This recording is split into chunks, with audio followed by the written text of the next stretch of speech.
This is the Late Round Podcast with your host, JJ Zacharisa.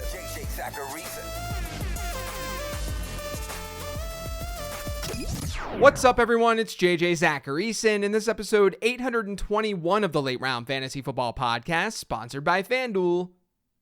Thanks for tuning in. Before getting to this week's mailbag questions, I wanted to remind you to check out the Late Round Fantasy Football Patreon. With the Patreon, you get weekly waiver wire Q&As with yours truly. There's rest of season rankings and tiers, weekly rankings and tiers, and there's a fantastic Discord community. You can learn more about it by heading to lateround.com. Let's get to these questions. The first question this week is from Patreon. It's from Bad Books. It says, did we go too far with the rookies in year twos are always undervalued narrative this season? A team with Thielen, Mostert, Kelsey, Evans, Keenan Allen would be dominating. Obviously, rookies are better during the second half, so the jury is still out on whether JSN, Addison, and Flowers are league winners. But I think it's safe to say you're playing from behind if you've been holding or playing these guys over the hill proven players. There's a lot to unpack here. There's so much to unpack. The first sentence kind of says it all to me. Did we go too far with the rookies in year twos are always undervalued narrative this season? Let's stop right there. As someone who studied over a decade of ADP data to draw conclusions that rookies and year two players are generally undervalued in redraft leagues, I think there's an insane generalization going on here.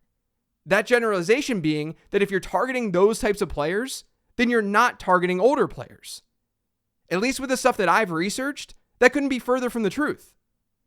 And then on top of that, you use the word always. Year two players, rookies, they're not always undervalued.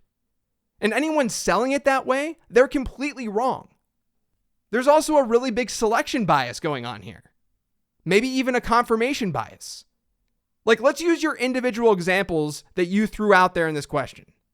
If you're going to throw a late round dart like Adam Thielen into this discussion, then what about Puka Nacua? Nacua's a rookie. Raheem Mostert saw a perfect storm hit right before the season started. Jeff Wilson was randomly thrown to IR. People weren't aware that was going to happen. And then Devon Achane had that preseason injury. And then when Achane returned, he dominated. And Achane's a rookie. He's a rookie running back. He just unfortunately got hurt. Now, I don't really understand the Travis Kelce and Keenan Allen examples. No one was drafting a rookie wide receiver over Keenan Allen. Maybe some people were drafting Jahmyr Gibbs over him, but that wasn't common either. And the only rookie being selected before Allen was Bijan Robinson, who's a top 10 fantasy asset right now. Have the first-year wide receivers panned out? Not to some insane degree, no. JSN, Quentin Johnston, they've basically been zeros. Addison and Flowers have been decent, though. And both of those players are likely to outperform ADP expectation this year. Having a 50% hit rate with middle-round rookie wide receivers is fine. If your expectation was that they always will work out, then yeah, you're disappointed. But that's a crazy expectation to have. We can sit here all day long and we can say, if you drafted Adam Thielen, if you drafted Keenan Allen, Travis Kelce, Mike Evans, you're dominating right now. But what if you drafted Bijan Robinson, Sam Laporta, Puka Nacua, and Devon Achane? And those guys' ADPs, they were later than the ones that you listed. They were later than the veterans that you threw out in this question. Now look, I haven't run the numbers to see which players and which age groups outperformed expectation most this season. I'll do all of that during the offseason to help discover trends. But I can confidently tell you that this is not the way that you should draw conclusions about this kind of thing.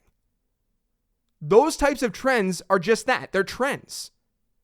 They're not factual things that happen no matter what. I go back to you using the word always as part of this question. Nothing in fantasy football is always. There are old players who break out all the time, especially in the later rounds. There are rookies who break out all the time. We're playing a game of probability. We're not playing a game of always.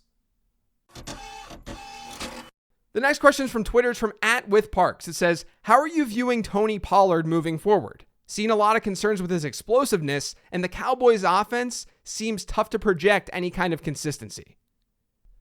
Now, I've seen the same questions about his explosiveness, and that long play that he had in week 6 did not help the narrative. I don't think he's just lacking explosion. Maybe something's going on from last year's injury, maybe not, but I don't think it's that big of a concern for him. And you mentioned the Cowboys' offense being inconsistent.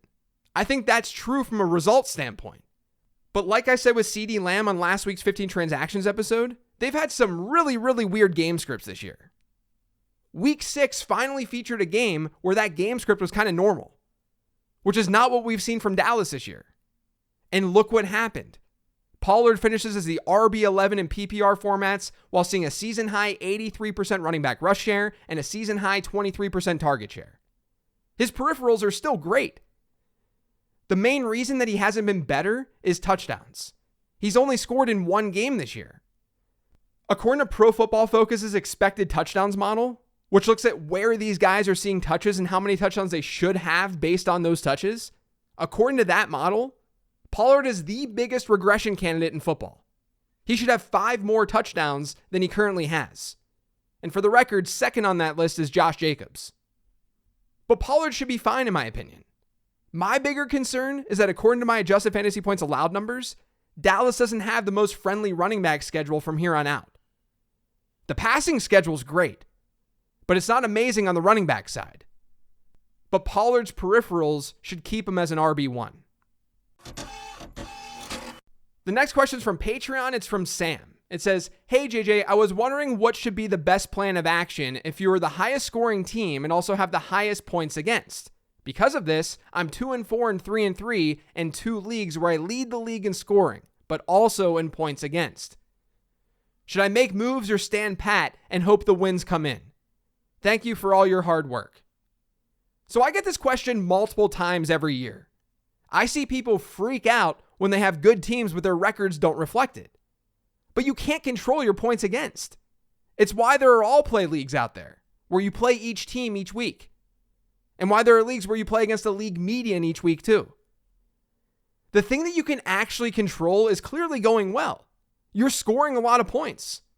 There's no need to change things up because you'd be changing up the thing that's actually going well for you. Now, I got another question that's loosely related to this one from @AviNenner on Twitter. It says, do you change your season-long strategy based on your record? Do you take more risks when having a winning record or losing record? When is it good to just stick course? So this is different from Sam's question because we've removed points from the discussion. With Sam's team, it's likely pretty good. He's gotten unlucky. With a team that has a bad record, there's a good chance in total that it's just not set up that well. And in those cases, yes, I do manage things differently. I'm in a league where I'm not happy with my team. So I wanted more variance on that team. And I started upgrading a position like wide receiver while downgrading running back as a result. Now that's typically the opposite approach for most fantasy managers. But I did that because running back injuries can catapult totally irrelevant running backs into being legitimate options. And I'd rather take a shot on that happening off the waiver wire than having to start someone like Wan'Dale Robinson, who's this high floor, low ceiling play. And at the end of the day, in situations like that, I'm more willing to take on trades that may look worse for me on paper. Like, people need to remember that in fantasy football, if you're not first, you're last. Generally speaking, we're just aiming for first place. So if my team is struggling, what's the difference between finishing 8th place and 11th place? As long as there's not some sort of punishment for that last place team, of course. Now, all the while, I've got a team that's sitting pretty. In that case, I don't need to take on that variance or take on trades and take on moves that may favor the other team. I might start handcuffing my own running backs in that kind of league just for safety. Whereas if my team is bad, I'll handcuff other teams' running backs in order to get multiple starters out of it. But yes, overall, you should be managing your teams differently based on how good they actually are. Those are just some examples of how I do it. This next one's an email from Chris. It says, "Hey JJ, love the show. Thanks. Was wondering if you think Christian Watson is a buy or a sell rest of season. Seems like he's just been okay so far this year, but worried a bit about Jordan Love." I'm more on the optimistic side with Christian Watson. He saw a nice uptick in route participation from week 4 to week 5, week 4 being his return, week 5 being his second game back from injury. He went from a 46% to an 84% route participation. That resulted in target shares of 12% in his game back to 24% the last time we saw him. Now, Watson's obviously a deep ball specialist. He can generate some big plays. He finished week 5, the last time we saw Green Bay, with 189 air yards. That was the second most in the league. The Packers, meanwhile, ranked first in air yards per attempt this season. Jordan Love is throwing the ball down the field. The Packers have also now had their bye. That gives Watson managers an advantage. You don't have to worry about that moving forward. And their schedule is top 10 in the league from here on out when looking at adjusted fantasy points allowed to wide receivers. So I'm definitely still in on Watson, and I might still consider him a buy.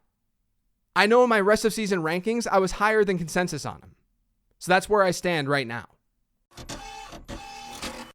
The last question this week is from @TheRealAdamColt. It says, my quarterbacks are Jordan Love and Sam Howell. Should I trade Brandon Ayuk for Tua Tagovailoa, knowing I have Cooper Kupp, Amon-Ra St. Brown, and DJ Moore as well? This is another type of question that I get almost every single week. And while I understand that some leagues may favor a player like Tua over Ayuk, in a typical format, I would not do this. Just because you have excess of something doesn't mean that you should be willing to give it away at a lower cost. Not only that, but assuming that you can start 3 wide receivers, I would love to have that rotation of wide receivers. With the quarterback situation in Chicago, I'd love to have a player like Brandon Ayuk to throw into my lineup. I mean, I like Ayuk more than DJ Moore straight up by a decent margin moving forward. Ayuk, like I talked about on the 10 Trends show, he's far more of a buy for me than a sell. And this is nothing against Tua. I think Tua is a mid-range QB1 rest of season. It's just that you should be able to get more out of a situation like this. Brandon Ayuk should be able to fetch more in a trade. And realistically, you should be able to platoon Jordan Love and Sam Howell together to at least get you QB1 production. Maybe lower end QB1 production, but the two of them are fine as a platoon. It might not match Tua's production, I totally get it. But you're at least getting something usable. And you're not getting rid of Brandon Ayuk as a result. The real reason I wanted to bring this up, though, is that you shouldn't be giving something away at a lower cost just because you're able to. This isn't a charity. You're not donating to some good cause. You're donating to your competition. That, to me, doesn't make a whole lot of sense. That's it for today's show, though. Thanks to all of you for listening. If you've yet subscribed to the Late Round Fantasy Football Podcast, make sure you are by searching for it pretty much anywhere podcasts can be found. And don't forget to follow me on Twitter, @LateRoundQB. Thanks for listening, everyone. I got a Late Round Perspectives episode for you later today, so be on the lookout for that. Otherwise, enjoy your weekend, and I will talk to you next week.